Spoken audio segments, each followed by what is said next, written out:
তো good evening বন্ধুসকল, আজি ভিডিঅ' বনাম বুলি ভাবোঁতে একদম সন্ধিয়া হৈ গ'ল।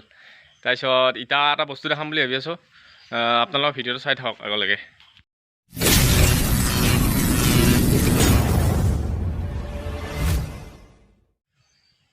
তো আমাৰ গাঁৱৰ ওচৰতে এটা পানীৰ টেংকি আছে ধুনীয়াকৈ। পানীৰ টেংকিটো মই দেখাম বুলি ভাবিছিলোঁ আজি, কিন্তু কণ্টেণ্ট বিচাৰি থাকোঁতে গেল সময়ে গুচি গ'ল। তাৰপিছত ভাবছোঁ আজি বস্তুখিনি দেখাই দিওঁ। ভিডিঅ'টো সন্ধিয়াৰ পৰা ষ্টাৰ্ট হ'ল আজি। অশান্তি নকৰিব আৰু চাই থাকক আৰু। এয়া আমাৰ অসম চৰকাৰ জলসিঞ্চন বিভাগ নিষ্ঠাহী গভীৰ নলীনাথ জলসিঞ্চন আঁচনি মঙলদৈ দলগাঁও চিপাঝাৰ সমমণ্ডল দৰং অসম। আমাৰ মানে ঘৰৰ ওচৰতে আছে, তাৰমানে আমাৰ একদম ঘৰৰ ওচৰৰ লাগি, কিন্তু মানে বস্তুটো দেখাব মানে মই বিশেষ বেলেগ কামতো ব্যস্ত হৈ আছিলোঁ এইকেইদিন। মানে কিন্তু বনাম বুলি মই বনাব পৰা নাছিলোঁ, কিন্তু ভাবিলোঁ বনাই দিওঁ, সন্ধিয়াই বনাই দিওঁ। যি নহওক এইটো ইয়াতে আছে, ইয়াৰ পৰা আমি ইটো চাইডে দেখাই আছোঁ আৰু আপোনালোকে চাই থাকক আৰু। চ' মই দেখাই আছোঁ আপোনালোকক। ইয়াতে আমাৰ ইটো চাইডে যাব নোৱাৰি বাৰু, হ'লেও দেখাম। এই সদ্যহতে এইটো আমাৰ ট্ৰেন্সমিটাৰটো পানীৰ টেংকি ট্ৰেন্সমিটাৰটো, আৰু প্লাছ ইয়াৰ পৰা এনেকৈ ষ্টাৰ্ট হৈ গৈছে, ইয়াৰ পৰা আৰম্ভণি হৈ গৈছে। তাৰপিছত পূৰা যায় মই দেখাই আছোঁ, আপোনালোকে চাই থাকক। ইয়াতে মেইন বস্তুটো আৰু ছাপ্লাইটো হ'ল, পানীৰ ছাপ্লাইটো ইয়াতে আহে, প্লাছ ইয়াৰ পৰা আহি কিনে ইয়াত পৰে, এই তলত পৰে আৰু ভালকৈ দেখিব পৰা হোৱা নাই বাৰু, হ'লেও মই দেখাই আছোঁ আপোনালোকক। ইয়াতে তলত এইটো মেইন মানে হেৰিটো আৰু জলসিঞ্চন বিভাগৰ মেইনটো আৰু এনেকৈ ছাইডত পৰে এইবিলাক। তাৰপিছত আৰু আছে, মই দেখাই আছোঁ। এইটো চাইডে আছে, মই দেখাই আছোঁ আপোনালোকক। এইটো ঘৰ হয়, ভিতৰৰ ফালে ঘৰটো ভিতৰত মই যদি দেখুৱাব পাৰোঁ কালি দেখুৱাম, কিন্তু অলপ ভয় অনুভৱ হয়, ভিতৰত কিবা এটা বস্তু থকা যেন লাগে, ভয় লাগে কি লাগে। প্লাছ এইটো চাইডে এনেকৈ আছে এইবিলাক, এইটো দমকল হয়। তাৰপিছত এইখিনি এনেকৈ আৰু ভিতৰত আছে আৰু দেখুৱাই আছোঁ, আপোনালোকে চাই থাকক আৰু স্কিপ নকৰাকৈ চাই থাকক আৰু বস্তু। আৰু এটা ইম্পৰ্টেণ্ট কথা মই আপোনালোকক কওঁ, মানে মোৰ প্ৰথম যিটো চেনেল আছিল, মোৰ চেনেলটো চুমু বাই, সেইটো চেনেলৰ ইণ্টুটোতো নাই এতিয়া, মোবাইলটো চুৰি কৰি লৈ গ'ল। প্লাছ মই ইণ্টুটো চেঞ্জ কৰিব লাগিব, ইণ্টুটো চেঞ্জ কৰি আৰু এটা বেলেগ চেঞ্জ কৰিম। আপোনালোকে নাভাবিব আকৌ কিবা বেলেগ হ'ল কি হ'ল, কিবা বুজাব এইবিলাক ভাবিব পাৰেতো। ইণ্টুটো চেঞ্জ কৰি দিম, এইবাৰ ভাল লগা ইণ্টু দি দিম দিয়ক, চোৰাহে লৈ গৈছে, এইবাৰ ভাল লগা ইণ্টু দি দিম। তাৰপিছত আপোনালোকে চাব আৰু ধুনীয়াকৈ।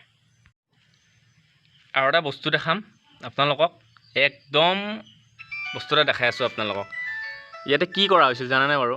ইয়াতে ধুনীয়াকৈ পতাকা উত্তোলন কৰা হৈছিল স্বাধীনতা দিৱসৰ দিনা। আমি গোটেইখিনি আছিলোঁ বাৰু, ভিডিঅ'ত গৈছে, আপোনালোকে চালে গম পাব।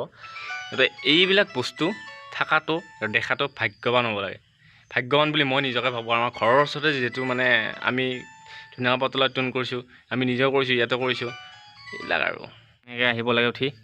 এইখন হ'ল সন্মুখখন ভিতৰৰ ফালৰ, ইয়াতে এনেকৈ হয় আৰু এনেকৈ ৰাতি দেখুওৱা কাৰণটোৱে হ'ল মানে বস্তুটো অলপ বেলেগ ধৰণৰ।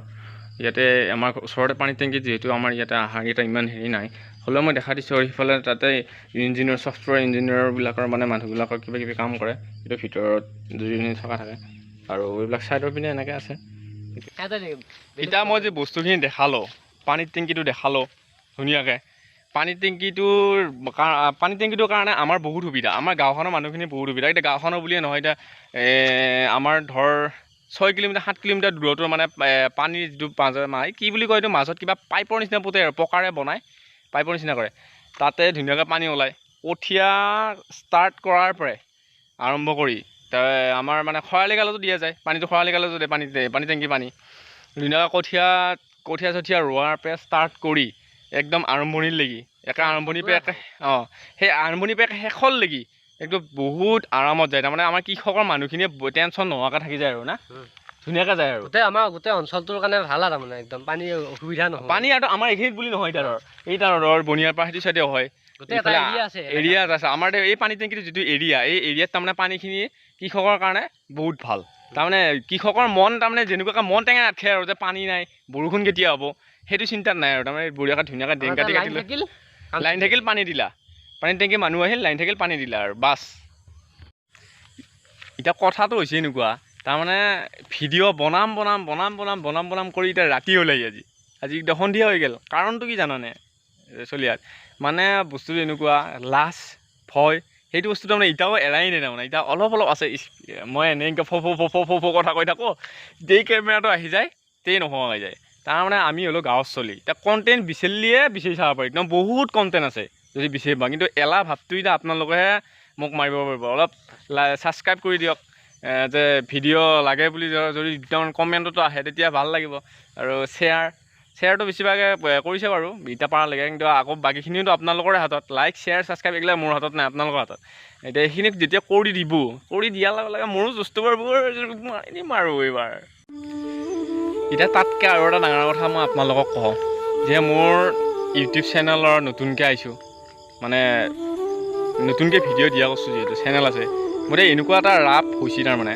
বেলেগৰ পৰা মোবাইল হায়াৰত আনি কিনে হ'লেও মই ভিডিঅ' বনাইছোঁ আপোনালোকে চিন্তা কৰক মোবাইল এটা ইমান ধুনীয়াকৈ মই ব্লগ বনাই আছিলোঁ ব্লগ বনাই থাকোঁতে মোবাইলটো চুৰি হৈ গ'ল চুৰি হোৱাটো গ'ল আৰু কিন্তু মই বেলেগৰ পৰা মোবাইল আনি ভিডিঅ' বনাই আপোনালোকক দিয়াটোহে বেছি ইম্পৰ্টেণ্ট সেইকাৰণে আপোনালোকে চাওক অকণমান ভাবি চাওক ইমান কষ্ট কৰি আপোনালোকৰ কাৰণে কৰিছোঁ আৰু সদায় ধামাকা ভিডিঅ' সদায় আহিব বুলি কথা নাই কিছুমান হয়তো ইম'চনেল হৈ থাকে মই এতিয়া ইম'চনেল হৈ আছোঁ তাৰমানে বস্তুটো কি হ'ব কি নহ'ব ইনফৰমেশ্যনবিলাক মানে ঠানাই দি থৈ দি আছে কেতিয়া হ'ব কি নহ'ব এতিয়া এহেঁতে কৈ থাকে মোক বাৰে তই কচোন কৰ কিন্তু তথাপিও মোৰ মানে মনটোত সেই আৰু মানে ধৰ কিজানি পামেই নেকি কিজানি মই বস্তুটো পাওঁৱে নেকি হ'লেওতো নিজে কষ্ট কৰা বস্তু না নিজে কষ্ট কৰা মোবাইল আনিছিলোঁ ধুনীয়াকৈ সেইখিনিয়ে আৰু আপোনালোকৰ সহায় পালে আৰু ভাল লাগিব আৰু আগুৱাই যাম দৰকাৰ হয় হায়াৰত লোৱা মোবাইলটো কিনি দিম কি ডাঙৰ কথা আছে আপোনালোকে ছাবস্ক্ৰাইব কৰক আপুনি বেলেগ একো কষ্ট কৰিব নালাগে খালি বেলটো আৰু দবাই দিব চাউণ্ডটো হ'লে হ'ল আৰু ছাবস্ক্ৰাইবটো ফ্ৰী আপোনালোকৰ হাতত ভিডিঅ'টো ইমানতে সামৰি মাৰিছোঁ আপোনালোকে যদি ভাল পালে ছাবস্ক্ৰাইব কৰিব আৰু যদি তাতকৈ আৰু যদি ভাল পাইছে লাইক কৰিব আৰু লগতে শ্বেয়াৰ কৰি দিব লাইক কৰি দিব লগতে আপোনালোকৰ যদি সহায় পাওঁ আৰু জুচ পাই দিম আৰু ধন্যবাদ।